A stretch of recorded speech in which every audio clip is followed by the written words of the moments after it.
On थी वो। मैं 8 महीने की प्रेग्नेंट थी और अपनी डिलीवरी के लिए अपने मायके गई थी। माँ ने मुझे फोन पर बताया, घर के पीछे की तरफ जो खाली जमीन थी ना, वहां पर एक नया कमरा बनवा लिया है। इतने सालों के बाद जैसे ही अपने घर में कदम रखा, कुछ अलग सा लगा। माँ, ये घर के पीछे की तरफ नया कमरा बनवाने की क्या जरूरत थी? अरे बेटा, घर के पीछे दूर दूर तक खाली जमीन है। तेरे पापा को कई दिनों से लग रहा था कि यहाँ पर एक कमरा बनवा लेंगे तो ताजा हवा मिल जाया करेगी। अब तो ये सब छोड़ और चल जल्दी से दूध पी ले। माँ, मैं थोड़ी देर में पी लूंगी, आप सो जाओ। मैंने दूध का गिलास उठाकर उस खिड़की में रख दिया। पता नहीं कब आंख लग गई। अचानक से खिड़की के पल्लों के खड़कने की तेज आवाज आई। दूध का गिलास धड़ाम से जमीन पर आ गिरा। जमीन पर गिरते ही दूध का रंग लाल हो चुका था। मैंने खिड़की से झांक कर बाहर देखा। चारों तरफ धुप अंधेरा था। उस अंधेरे की तरफ से कुछ आवाजें आ रही थी, जैसे छोटे बच्चे आपस में खिलखिलाकर मस्ती कर रहे हो।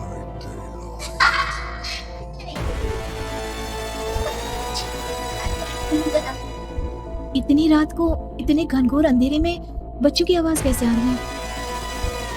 घड़ी में वक्त देखा तो ठीक 12 बजे थे। देखकर मैं सन्न रह गई। बुरी आत्माओं और भूतों की कई कहानियां मैं सुन चुकी थी। वक्त भी कुछ ऐसा ही था। ऊपर से मैं प्रेग्नेंट। सुना था कि ऐसे वक्त में अक्सर बुरी आत्माएं औरतों का पीछा करती हैं, तो क्या मेरे पीछे भी? पसीने से तरबतर बड़ी मुश्किल से, जैसे कांपते हाथों से मैंने उस खिड़की को बंद किया। जल्दी से जल्दी उस कमरे से बाहर निकलकर माँ के पास जाने के बारे में सोचा, लेकिन जैसे ही दरवाजे की तरफ पलटी, लगा कोई साया हवा की स्पीड से दरवाजे के सामने से गुजर गया। मेरे गले में अटक कर रह गई। मैं जोर से चीख कर माँ को बुलाना चाहती थी, लेकिन वो आवाज खुद मेरे कानों तक नहीं पहुंच पा रही थी। तो माँ तक कैसे पहुंचती? खिड़की के पहले एक बार फिर तेज दरवाजे से ढांक रही और पूरी ताकत से मैं चीख पड़ी। जानती थी मेरी चीख की आवाज सुनकर कुछ ही सेकंड में माँ वहां पहुंच जाएगी, लेकिन ऐसा कुछ हुआ ही नहीं। मेरा कलेजा डर के मारे फटा जा रहा था। आखिर माँ ने मेरी आवाज क्यों नहीं सुनी? इतनी गहरी नींद में तो माँ कभी नहीं सोती। ठीक पीछे खुली हुई वो खिड़की। मुझ में इतनी ताकत नहीं बची थी कि मैं पलटकर उस तरफ देख भी सका। हवा का एक सनसनाता हुआ झोंका उसी वक्त मेरे कानों से आ पड़ा। लगा जैसे किसी ने दबी हुई आवाज में धीरे से मुझसे कहा, चले जाओ यहाँ से। मैंने दोनों हाथ अपने कानों पर रख लिए और एक बार फिर ताकत लगाकर जोर से चीखने की कोशिश की। मेरी आवाज उस कमरे की दीवारों से टकराकर वापस मुझे ही सुनाई दे रही थी। जितनी ताकत के साथ मैंने चीखने की कोशिश की थी, कुछ ही देर बाद उससे कहीं ज्यादा तेज और दर्दनाक चीख मुझे सुनाई देने लगी। कि आवाज ठीक मेरे पीछे खिड़की से आ रही थी। वो आवाज मेरे कानों में पिघलते हुए लोहे की तरह गिर रही थी। उन आवाजों में हैवानियत थी। वो आवाज़ें किसी इंसान की नहीं है, इतना मैं समझ चुकी थी। कांप रहे हाथों से मैंने अंधेरे में कुछ ढूंढने की कोशिश की। तभी अचानक मेरा हाथ बेड पर रखी टॉर्च पर पड़ा। किसी तरह ताकत लगाकर टॉर्च का बटन ऑन किया, लेकिन ये क्या? सामने दरवाजे पर 3 छोटी लड़कियां खड़ी हुई थी।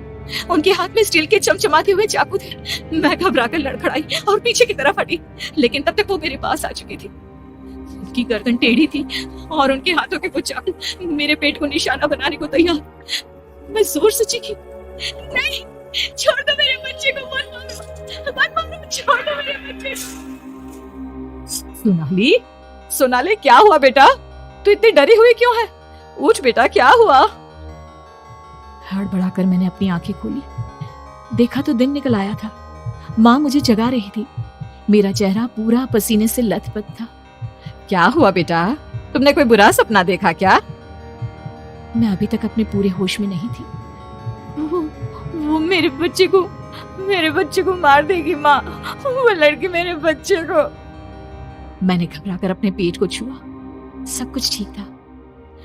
और वो दूध जो रात को यहाँ पर गिर गया था, उसका रंग लाल हो गया था। माँ ने हंसते हुए दूध का गिलास मुझे दिखाया। तुमने दूध पिया ही नहीं, पूरा का पूरा ऐसे ही रखा हुआ है। तुझसे कहा था ना सोनाली, सेहत के लिए लापरवाही ठीक नहीं बेटा। लेकिन मैंने तो सब कुछ अपनी खुली आंखों से देखा था। ये सपना कैसे हो सकता है?